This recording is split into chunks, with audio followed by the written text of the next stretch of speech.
नमस्कार, इन खबर में आपका स्वागत है। उत्तर प्रदेश में 7 चरणों में होने वाले विधानसभा चुनाव में चौथे चरण का मतदान कल है। पूर्वांचल की ज़्यादातर सीटों पे छठे और 7वें चरण में चुनाव है और उसी में से प्रयागराज काफ़ी मायने रखता है बीजेपी के लिए और समाजवादी पार्टी के लिए भी।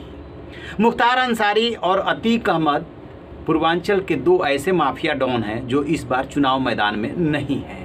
मुख्तार अंसारी बांदा जेल में है तो अतीक अहमद साबरमती जेल में है। मुख्तार अंसारी का बड़ा बेटा अब्बास अंसारी मऊ विधानसभा सीट से चुनाव लड़ रहा है और इधर अतीक अहमद पर दांव खेला था AIM चीफ असदुद्दीन ओवैसी ने।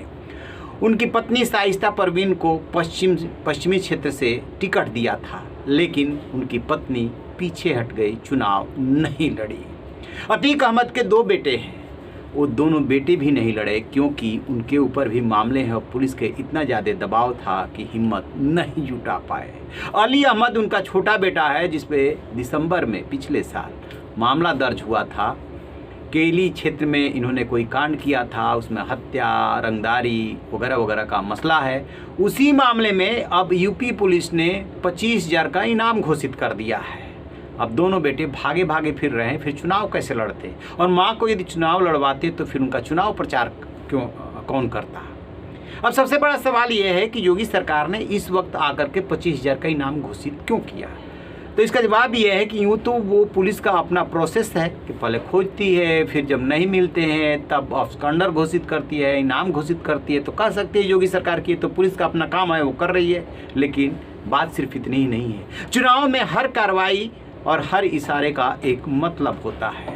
ये बात तो अभी तक आपने 3 चरणों के चुनाव में देख ही ली होगी कि बेशक हम बात करें विकास की, रोजगार की, महंगाई की, लेकिन असल में जो चुनाव हो रहा है वो क्षेत्र, जाति और धर्म के आधार पे ही हो रहा है। तो यदि ये मैसेज जाता है कि अतीक अहमद के बेटे ये जो कि माफिया डॉन है, 1989 से लेकर के और 2017 तक चुनाव लड़ते रहे और इनका पूरे इलाके में दबदबा है, कोई बोलता नहीं है।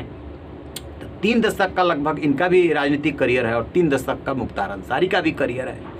कोई इतनी आसानी से अपना राजनीतिक करियर खराब नहीं करता है, लेकिन जब दबाव बढ़ जाता है तो करे भी तो क्या करे। पिछले दिनों आपने देखा होगा कि अतीक अहमद के जो अवैध प्रॉपर्टी थी, जो सरकारी ज़मीन पे कब्जा करके बनाई गई थी, कैसे उसको योगी सरकार ने तोड़वाया था।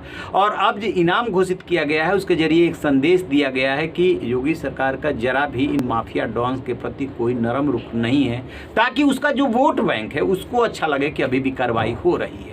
मुख्तार अंसारी का जो बेटा अब्बास अंसारी चुनाव लड़ रहा है और छोटा बेटा जो उमर अंसारी है, वो दोनों भाई तो मोर्चे पे डटे हुए हैं, लेकिन अतीक अहमद के दोनों बेटे भागे हुए हैं। तो योगी सरकार ने अपना संदेश दे दिया है, इसके अपने मायने हैं। अब देखते हैं आगे और कौन सा योगी सरकार कदम उठाती है ताकि वो अपने वोट बैंक को मजबूत कर सके। चूँकि चुनाव है तो मतलब तो निकाले ही जाएंगे। रहिए ना बेखबर, देखते रहिए इन खबर। Thank you.